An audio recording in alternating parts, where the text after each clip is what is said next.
అమ్మవారిని చూసిన వెంటనే రెండు చేతులు అయితే దీనంగా అమ్మవారిని మొక్కడం మొదలయ్యాయి. ఎందుకంటే ఇలాంటి బొమ్మని, ఇలాంటి ప్రతిష్ఠ ఇచ్చిన ఇలాంటి విగ్రహాన్ని అనేది చుట్టుపక్కల ఎక్కడ కూడా గమనించడం లేదు. ఎందుకంటే ఇలాంటి ఎంతో చరిత్ర కలిగిన ఈ అమ్మవారి టెంపుల్లోకి నేనైతే ఒకసారి అడుగు పెట్టిన వెంటనే నాలో తెలియని ఒక అనుభూతి, తెలియని ఒక ఆప్యాయత, అమ్మ పిలుస్తున్నట్టు, నాన్న కౌగిలించుకున్నట్టు, మామ తల నిమిరినట్టు మొత్తం అంతా కూడా నాకు ఈ గుళ్ళో అంతా కూడా ఆకర్షణ మొదలైంది. ఒక్కసారిగా ఎప్పుడూ లేని ఒక ఆనందం నాకు అనిపించింది. ఈ గుడి విడిచిపోవాలంటే చాలా బాధ, కానీ తప్పదు.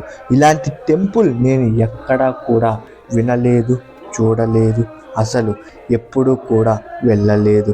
అలాంటిది ఈ టెంపుల్లోకి అడుగుపెట్టిన వెంటనే నాకు తెలియని ఒక ఆనందానికి లోనయ్యానంటే